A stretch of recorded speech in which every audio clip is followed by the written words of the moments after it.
Welcome to Christchurch. Welcome to the CDC. Welcome to a new exciting new season, hopefully.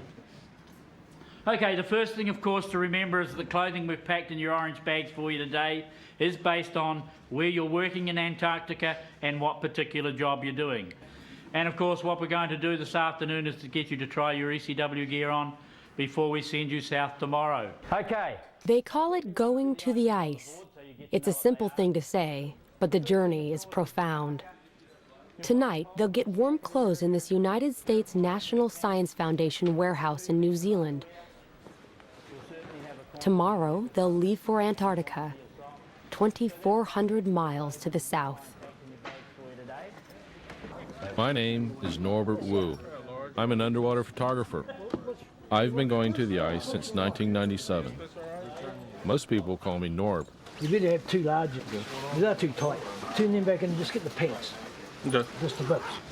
Yeah. Well known for Antarctic photography, Norb Wu and his team have been invited by the NSF's Antarctic program to take high-definition video cameras into some of the least accessible waters in the world. Norm apparently got a phone call this morning. My name is Christian McDonald. I've been to the ice 6 times. I'll be diving and helping Norb with logistics. How much weight? What are our Weight, actually. Okay. And at this stage, it's 280 pounds, unfortunately, which means that we can only take so much of your gear. Okay. But it'll follow. It'll follow in the next flight. As soon as possible, yeah. So what's going on, Noel? Well, we got to repack everything. So this stuff is going to join us on the next flight, which could be anywhere from just 2 days to 2 weeks. You never know. Check-in time tomorrow morning will be 5 a.m. Okay? So that's basically all there is to it. At first, it's like getting up early to go on an airliner to anywhere. Same standing around, same security hassles. Feels like going to Chicago. Hey Dale, can you do me a favor and hand me my parker? It's right on there. This is the second year I've gone to the ice with Norb. I'm Dale Stokes. I'm an oceanographer.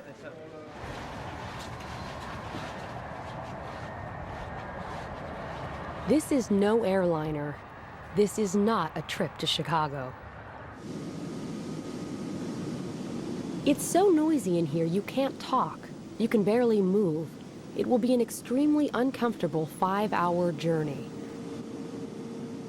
About all anyone can do is think about the ice.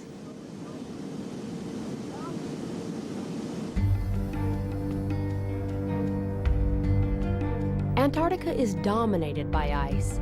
Over much of the continent, the ice is more than 1.5 miles thick. This fortress of cold holds captive 70% of all the fresh water on the planet. If the ice melted, the oceans would flood over half the world's population. The ice controls the Earth's climate. It reflects heat from the sun back into space. The seawater it chills affects currents and temperatures everywhere. But there is more to Antarctica than just ice.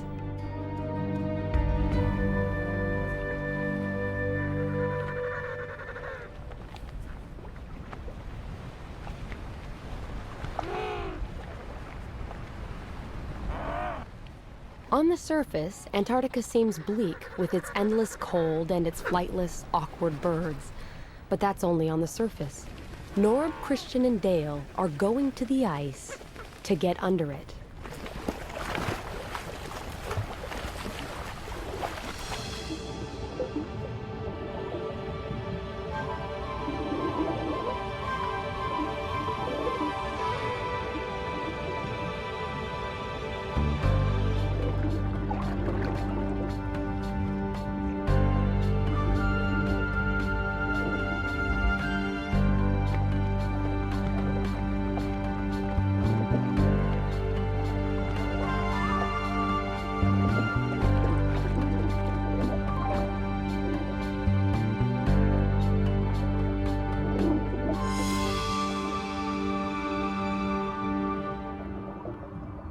Norb's team is flying as far south as you can go and still find ocean.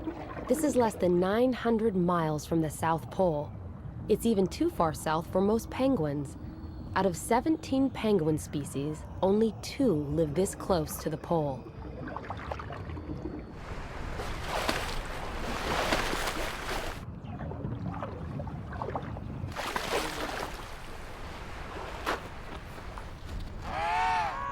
The big ones are emperors. The small one is an Adelie. The penguins only look awkward on the surface. They are completely at home. 5 hours after takeoff, the plane lands on the frozen sea near McMurdo Station, a United States research base. For the passengers, those 5 hours have transformed their world.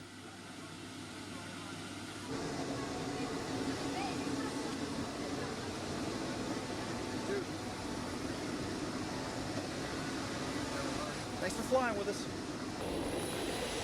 It's like getting out on another planet. I'm always impressed with the purity and the vastness of the ice.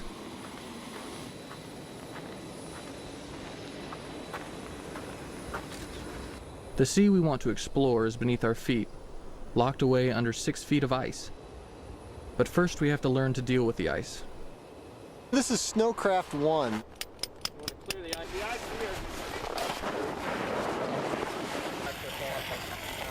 This is the basic snow survival course that all field parties have to attend in order to get permitted to head out into the field. The height of the winter, as the sea ice is growing, the continent roughly doubles in size. So in a normal year, you'll pretty much see a lot of little cracks in the sea ice out here. What we're going to do here is we're just going to break out our drills and just find out how thick the ice is here. Whenever you're going to drill, and drilling is considering the potential hazards out here, that's the way you find out whether the ice you're on is safe or not. It's known as Snowcraft 1, also collectively known as Happy Camper School, and sometimes known as Survival School. And I guess a lot of that depends on the weather and the disposition of the folks involved. But today it is definitely Happy Camper School. Well, this is a couch. See? This is a party couch. I think I'll turn this into like a little drink rest or a coffee table. Cool.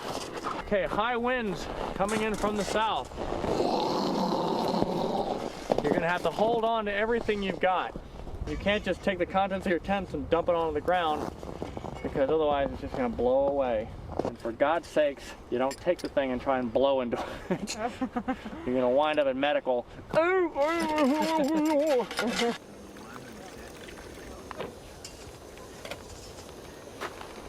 This is a classic Antarctic day out here. It's virtually dead calm, lots of sunshine, but the potential for it to change in the next 2 hours or less is pretty dramatic and pretty amazing. Intimidating, I think, is probably the best word for it. The weather is just plain intimidating, the way it can humiliate you and make you feel small.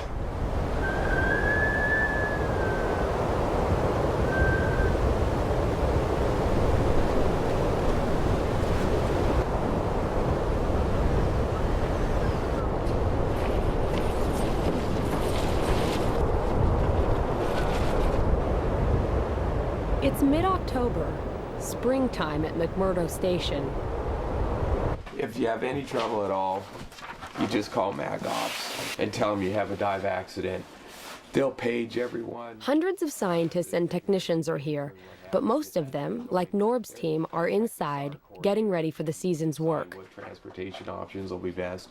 If you're diving locally here, the best transportation is going to be your Sprite. Rob Robbins is McMurdo's diving coordinator. He'll often dive with the team. Have a helicopter launch from here, go up there and pick you up. So people call this place Mactown. It's a frontier outpost, a modern version of an old mining town. When the weather breaks, everyone scrambles to get out in the field. They're all chasing the most elusive kind of gold, knowledge. This year, the National Science Foundation will support 127 major research projects. The projects cover everything from microscopic worms in the ground, to the movement of ice sheets, to the hole in the ozone, to the crystals made in the big volcano called Erebus, the dominant landmark here.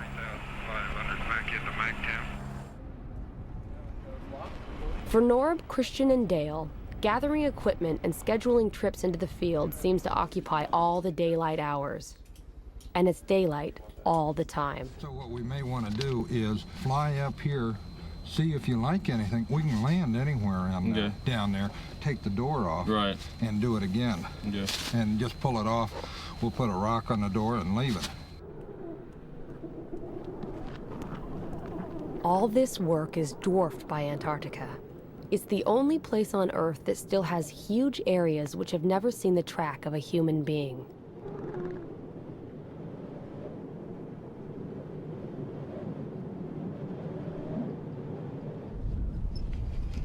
I'm so ready to dive, I'll dig with a toothpick if I have to. But we still have to plan things out with Rob.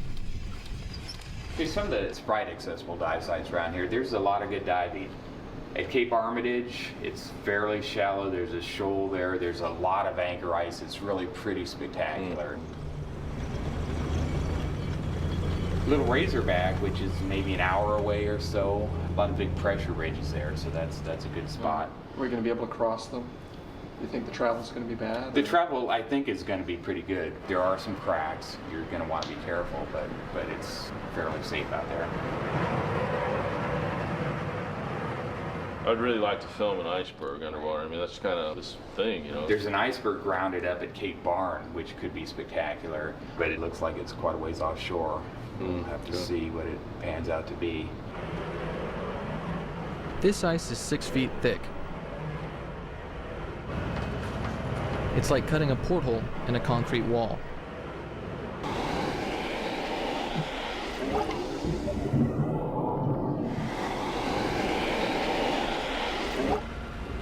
But we can't just go jump in the hole.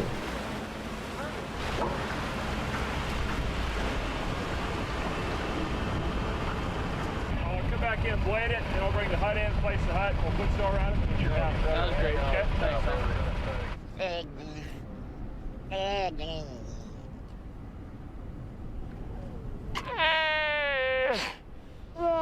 Waddell seals are at home on the ice. They live far from open water and use cracks and holes to get in and out of the water and to breathe. In October and November, the seals haul themselves out on the ice to give birth and raise pups.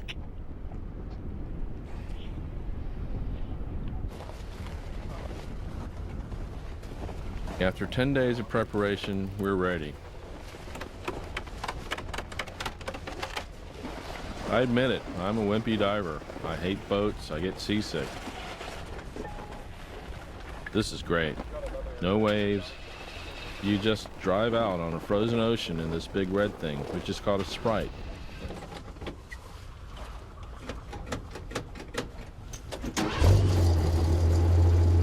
A Sprite is fun for about the first 5 minutes.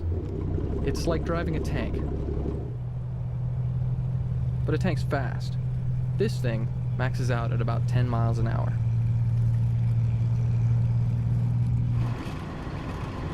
After 5 minutes, it's sheer unadulterated hell.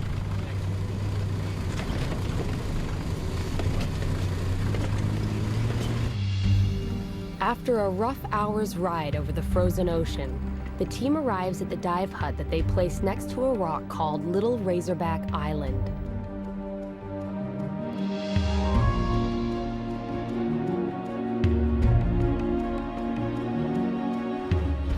Dale will be first into the water.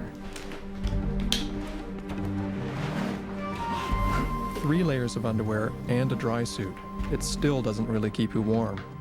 But for me, it's worth it. There's no diving like this anywhere else in the world. The only thing exposed to the water is your lips. At first, they burn, but then they get completely numb, and it's okay.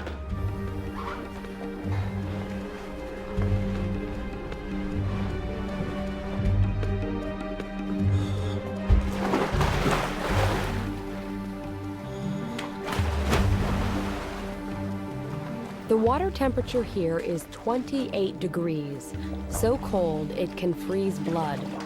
If something goes wrong, there are only 2 places to get out: this hole and a nearby safety hole. But diving is what they came all this way to do.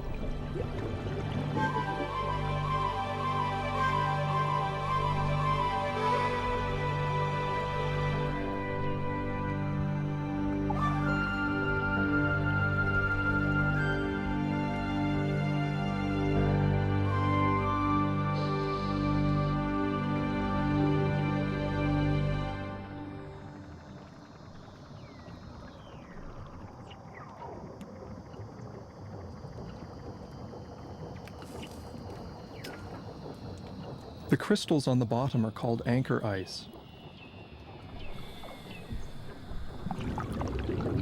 In shallow places like this, ice forms on almost anything the water touches, so it grows in kind of an ice garden.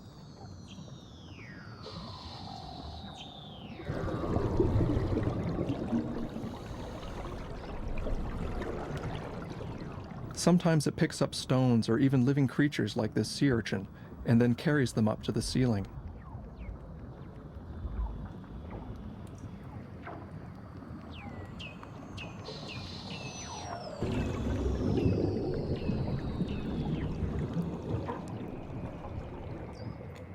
To me, these noises sound like alien radio signals in science fiction movies.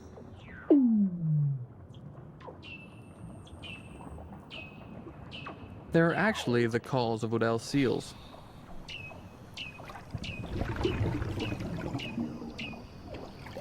The seals will go anywhere they could find a hole for air.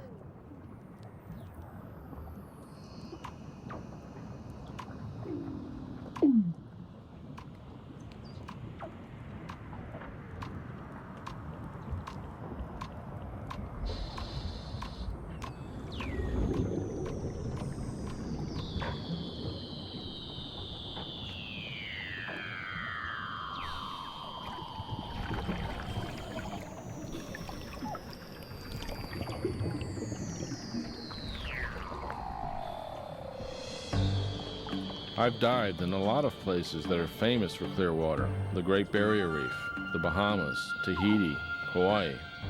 This is far clearer. At this time of year, you can see almost a quarter of a mile.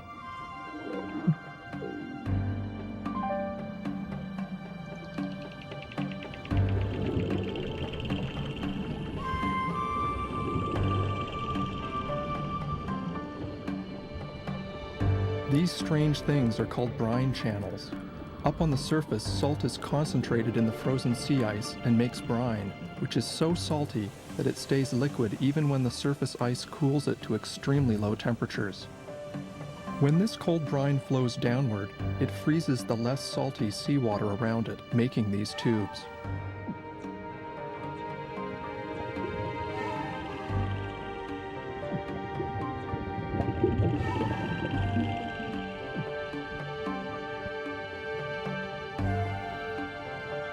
We're diving in shallow water because most of the action is on the ocean floor. These sea stars have just finished off an urchin and are attacking each other. Some of these animals are far bigger than similar species elsewhere. This sea spider is a giant compared to its cousins that live in warmer water. Isolation helps these animals evolve differently, and their slow metabolism in the cold lets them grow older and bigger.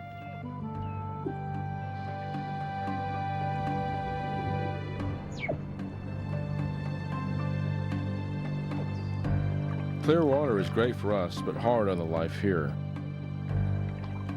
There's been no sunlight for 4 months, so nothing has been growing in the water. Everything is hungry. This anemone may look pretty, but it's a ravenous predator. The current has carried this jelly too close to the bottom. The anemone snagged it. Sometimes they can eat an entire jelly.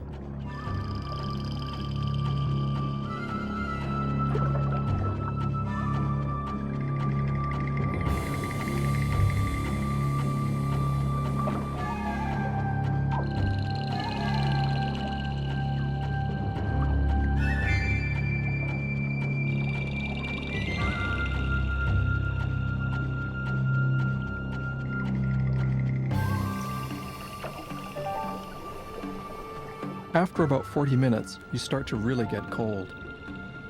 It's time to get back to that warm hut.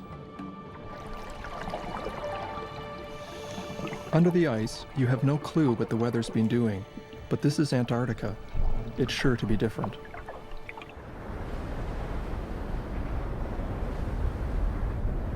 When you come out, you get oriented by looking for Mount Erebus. There it is, smoking away in the distance. Underwater, the body fights off cold by burning calories like a furnace. Cool, baby. Everyone is physically exhausted. Ceiling, very, very cool. But the whole blue room sensation is from dropping down out of the second tunnel and then looking up into the blue room. That's pretty vicious. That's the sensation right there. But other than being tired, they're exhilarated. I think it must be because you're coming out of that dark part, right? Yeah, exactly. Because otherwise, it'd just be like any. But It's kind of spooky. Long way from the hole. It's kind of fun.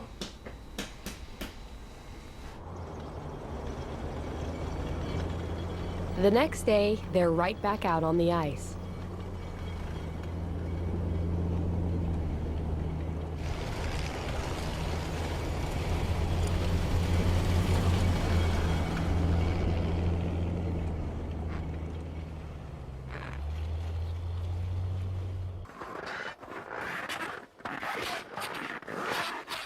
The team comes upon a hump in the snow that could be a lot more dangerous than it looks.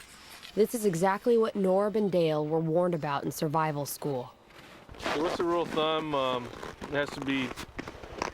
We need 30 inches of ice, but 30 inches if we of get a ice, crack, It's got to be less than a third the track width. So I think if we just get a shovel here and we can clear some of this away and see how wide it is.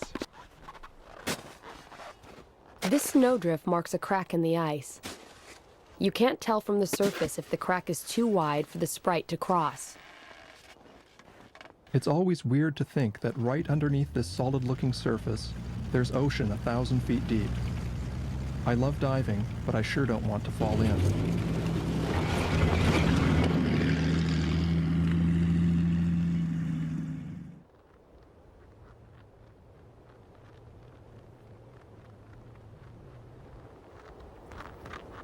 The penguins know how to get around better than the team. In fact, research has shown that their funny waddle is actually very efficient.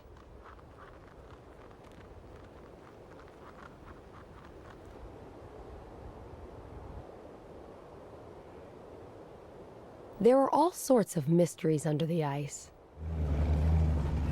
One of them is how the Weddell seals live.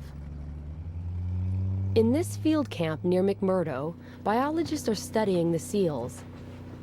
They have drilled a hole in the ice so far from the other holes that a seal released here has to come back.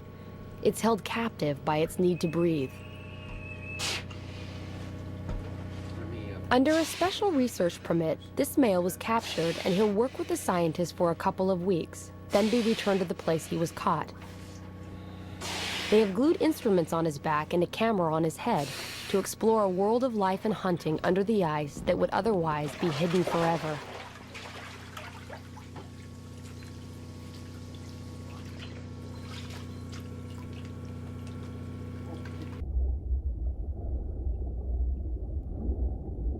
An observation chamber has been built under the ice near the hole. One of the science team is there to watch the seal's behavior.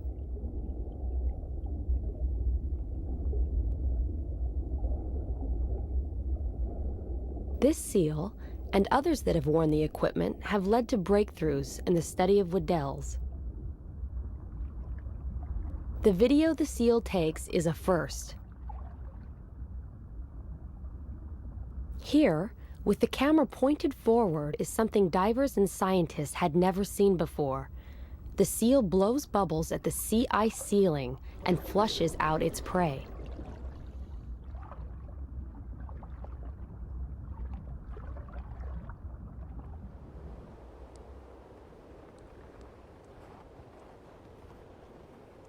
The ice is too thin for vehicles near Turtle Rock, which is the best place to see seals underwater. The team must hike with tanks, cameras, weight belts, and all.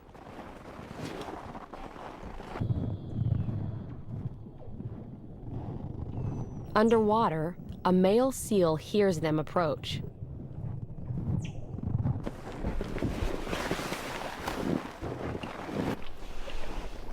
He checks them out, but he has other things on his mind. There is a female in the neighborhood.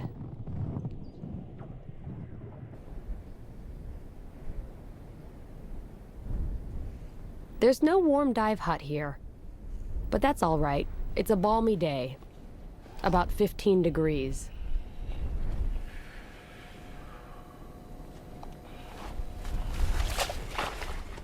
Since the big drill can't get here, the team has to dive through a seal hole. The water's constantly refreezing, but keeping the hole open is one thing the divers can do more easily than the seals. Seals have to use their teeth.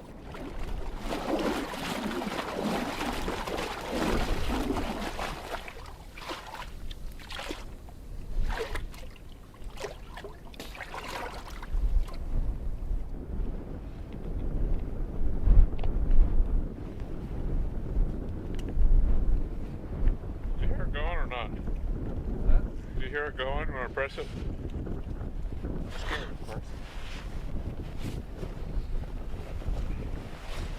Making a lot of noise though. Mike, I got this other one anyway. Mike, let's try The this details get you every time. I've had trouble with this hose before, so I want to be real sure it's working.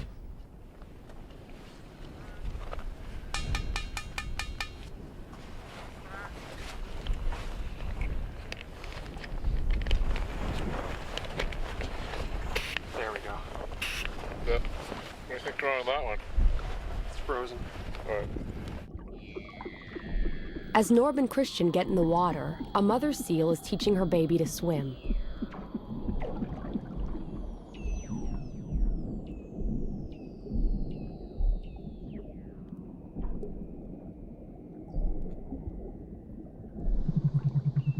But she has other concerns too.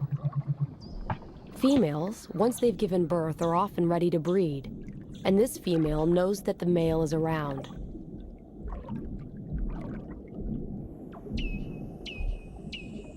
Seals can dive as deep as 2,000 feet.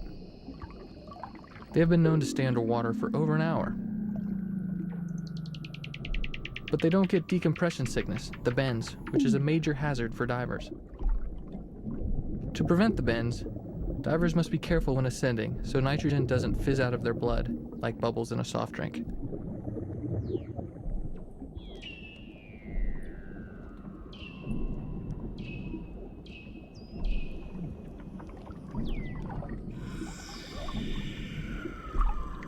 As we watch, a male shows up to chase the female.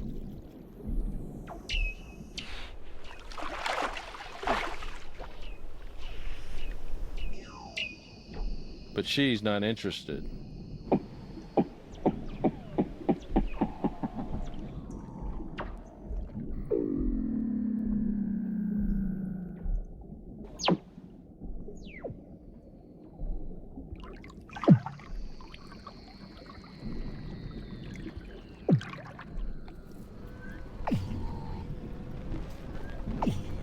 The males sometimes fight each other at breathing holes, so we try to use holes that aren't occupied.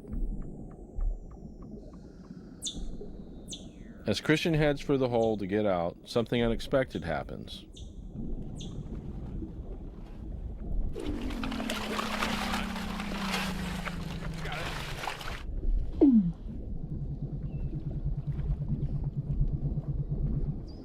Oh!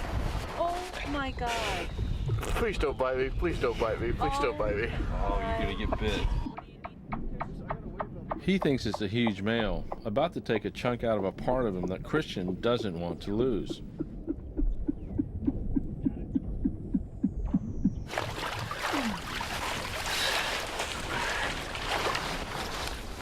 Like, whoa, somebody's goosing me.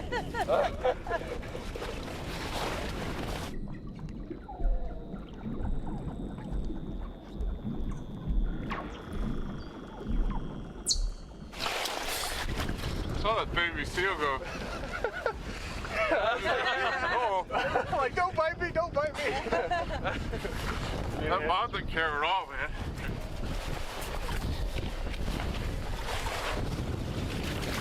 Go. Is that the baby that came out then? Yeah. I was sitting there like, oh. Big dude over here, scraping out a hole. This big one is a leopard seal. He's near the top of the food chain. A wolf of the Antarctic. A penguin eater.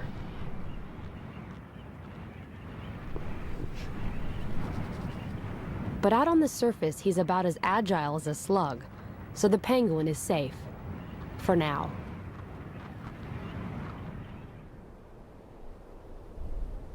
Kular Cliffs, the next dive site, is too far away from McMurdo Station for the team to use a drilling rig.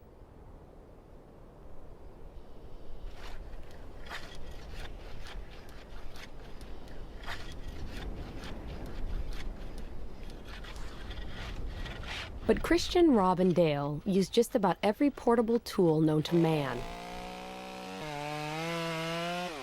to get through the ice. Sorry. We have holes.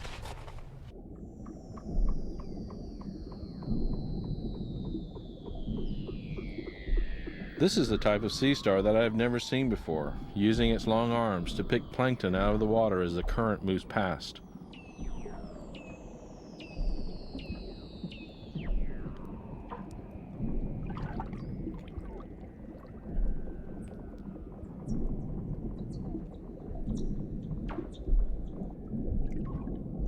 This crinoid, a relative of sea stars, is sort of fly casting for plankton. On the surface, Rob keeps the hole clear and has no idea that beneath him, Dale is having one of the most memorable dives of his life. He is witnessing the effects created when snow from these cliffs melts and sinks beneath the cracks in the rocks. Under the surface, the fresh water seeping back out from the rocks is frozen by the colder seawater. It looks like a frozen waterfall.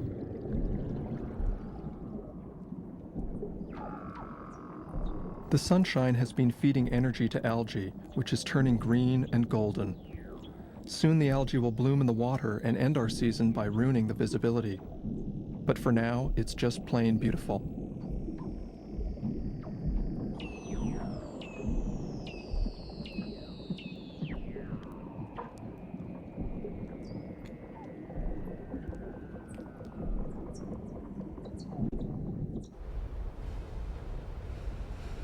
On a slope below Mount Erebus, a glacier flows to the sea from the thick ice in the interior. In some ages of the Earth's history, Antarctica's ice has flowed completely away. Today, scientists are studying this ice, trying to learn whether it is growing or shrinking and why. This simple and precarious balance between what is frozen and what is not affects everyone on Earth.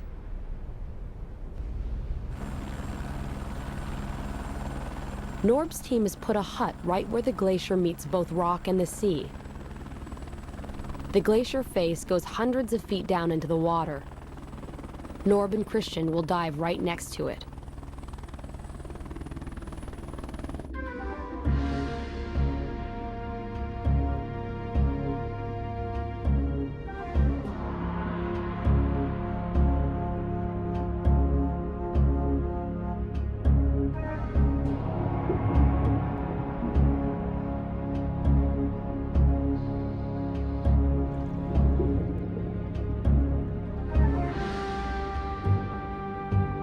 This is a spooky place. When you swim close to this, you can't really tell where the water ends and the ice begins. It gives you kind of an ominous feeling.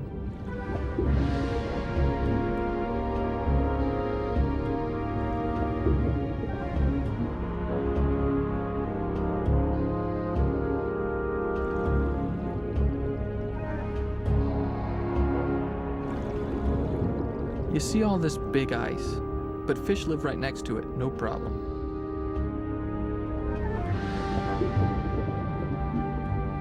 They make their own antifreeze in their pale blood. The ice isn't ominous to them, it's home.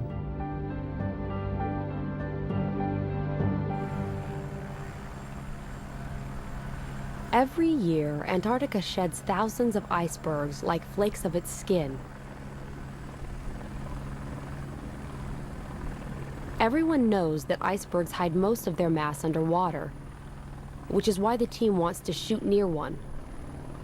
But that, like everything else here, is going to be harder than they thought.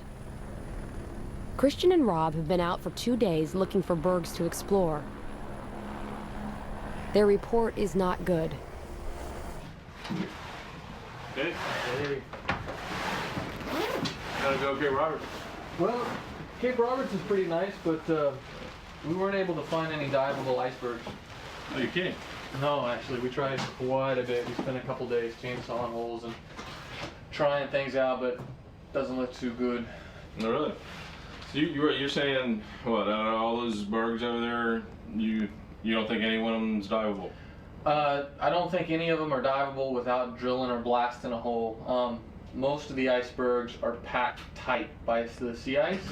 No cracks, no openings, no nothing. And a lot of snow drifted up around each of them. We did find one berg that had kind of calved off and collapsed. And as it collapsed, it broke the surrounding sea ice around it, which looked really good. It looked like there was some thin spots we can get in, and there was a seal or two around. God, we spent like 5 hours chainsawing this thing open enough so that we could get in. Turns out, not only was it really dark and murky and kind of freaky, but when it looked as if when the iceberg calved and it broke all the sea ice around it, it pushed all that broken sea ice underneath the surrounding sea ice. So as soon as you open up a hole, it could be plugged up by this broken piece of ice that's underneath the underneath. It's dangerous. So I kind of jumped in and went down about 8 or 10 feet, and all the ice started kind of shifting around around me, and so I came back up. Didn't like it. But the team is determined to dive an iceberg and find this berg frozen in the sea ice.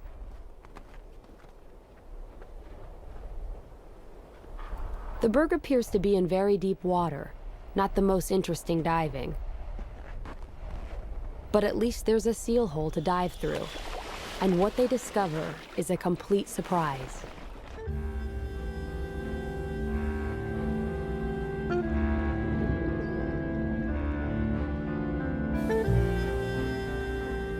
This is very cool. There's rock right under the berg. It's not in deep water after all. There's an underwater pinnacle here, and the berg crashed into it like a ship hitting a reef.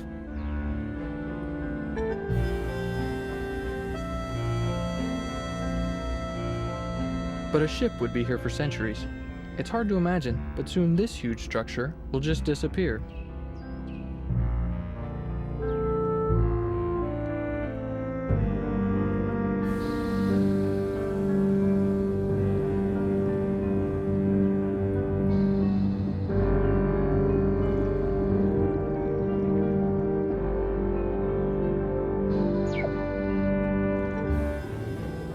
Bergs play a huge role in the Antarctic ecosystem. They crash into the bottom often, clearing big swaths on the seafloor for new life to colonize.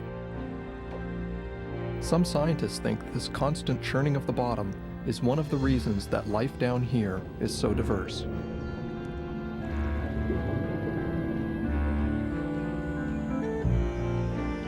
I've seen these dimples on most bergs. They may be caused by the way the ice is eroded by currents swirling against it.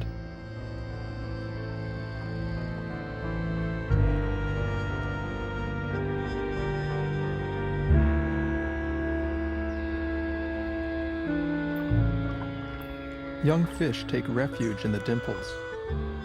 I guess when this berg melts, they'll just go find another one. It's not as if there's a shortage.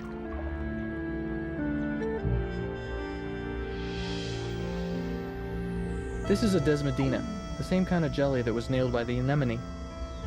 It's riding higher in the current though, fishing with 40-foot long tentacles.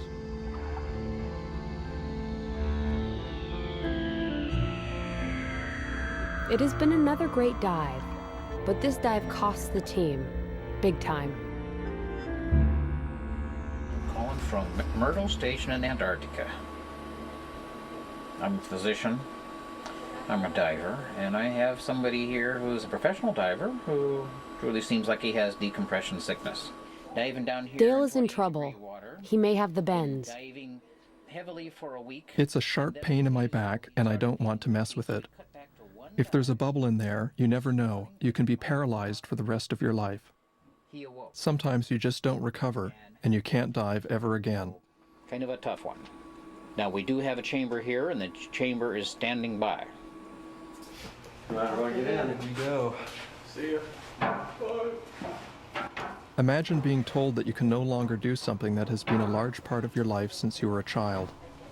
30 seconds for a descent to 60 feet. Dale has been placed in a hyperbaric chamber, an enclosure in which air pressure is first gradually increased and then gradually decreased. This shrinks the nitrogen bubbles in Dale's tissues and allows the extra nitrogen gas to safely diffuse out of his body. I feel selfish for being depressed about losing what some may consider to be a hazardous job. Most of all, I'll miss being underwater, under the ice.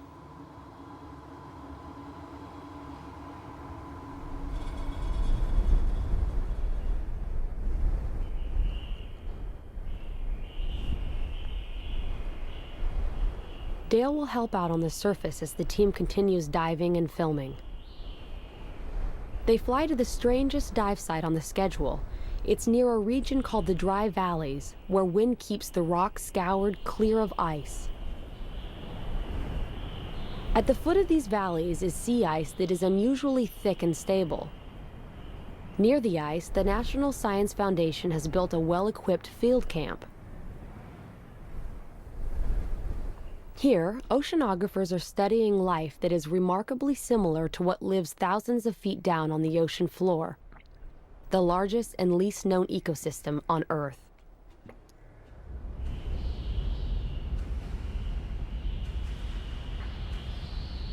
But the depth here is only 90 feet. It's the ice, so thick it never breaks up, that makes this shallow world as dark and cold as the bed of the deep sea.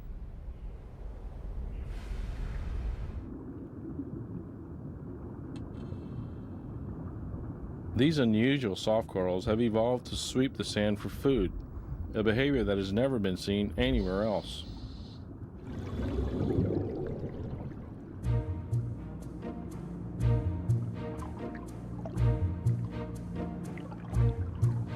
Among scallops, these brittle stars fight each other like stick warriors. The red ones eat the white ones, if they can catch them.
It's January. On the shore, water is cut loose by temperatures that flirt with a thaw. But summer ages quickly. The midnight sun sinks toward the first sunset of autumn, and there are new visitors to McMurdo Sound.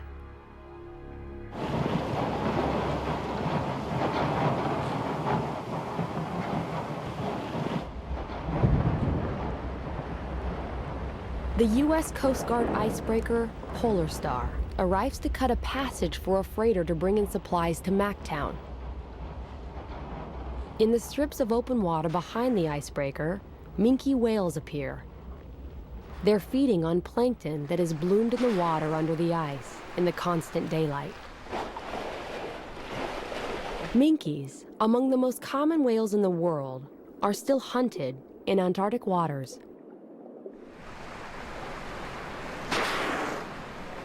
The sudden appearance of abundant food is good for them, but bad for diving. The great visibility is gone, so Norb's time here is almost over.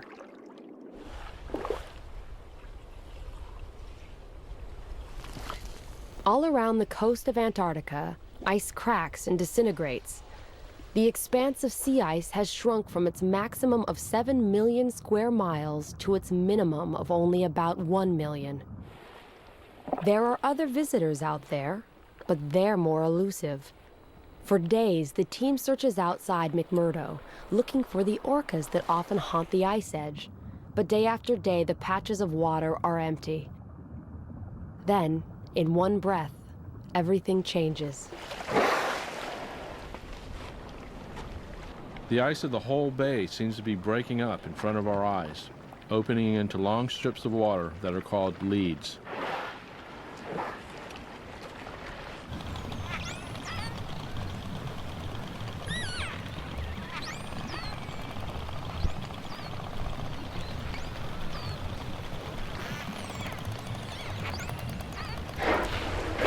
The orcas take advantage of these leads as soon as they open to get as far into the ice as they can. They're hunting the giant Antarctic cod, a fish that can reach over 100 pounds and uses the ice edge as shelter.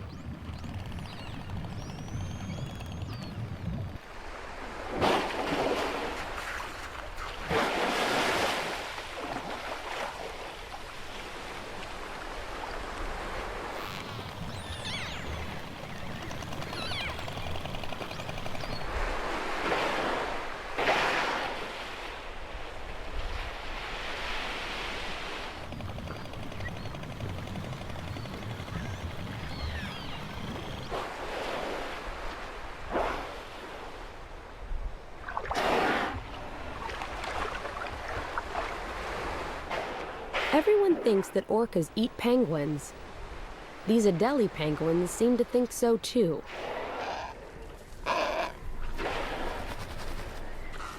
But scientists haven't actually seen a penguin eaten here, so they don't know for sure that it happens.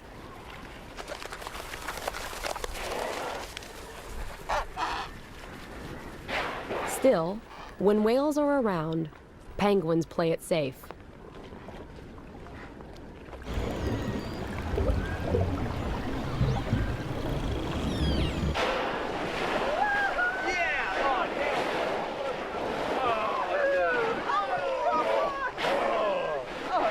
Dude, this is ridiculous.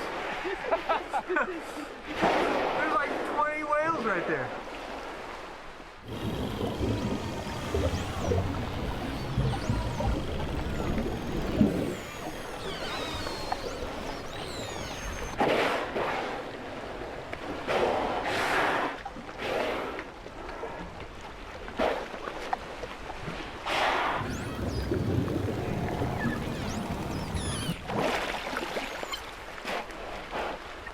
Orcas seem to watch us by doing what we call spy hopping, checking out the surface. They may also spy hop to look for new leads or to navigate back to open water.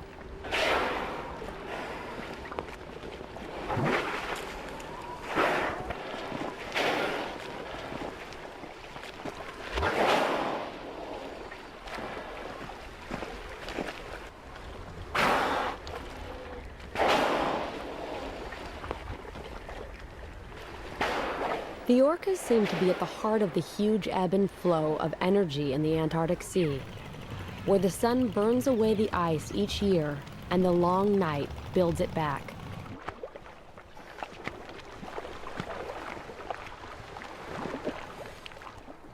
On our last day, Rob is filming me with his digital camera.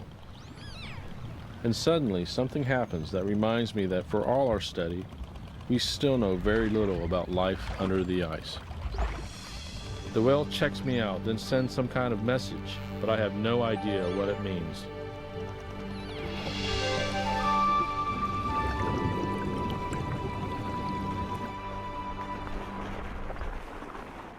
Months ago, Norb, Christian, and Dale said they were going to the ice. There is no casual term for leaving it.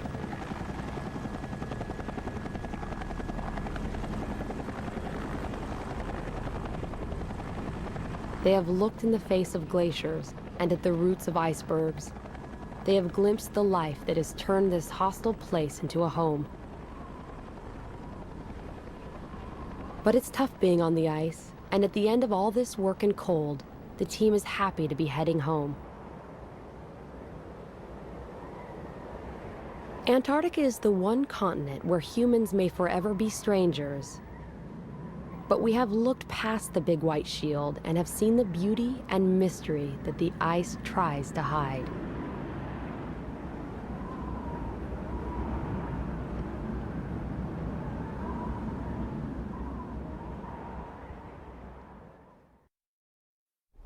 Under Antarctic Ice is available on VHS for $19.95 and DVD for $24.95 plus shipping. To order, call 1-800-336-1917 or write to the address on your screen. Oh my goodness, look who it is. Hi, honey.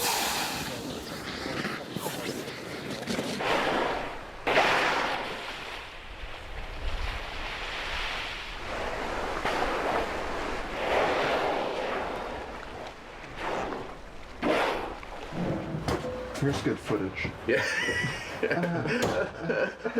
It hurts. It hurts. Going.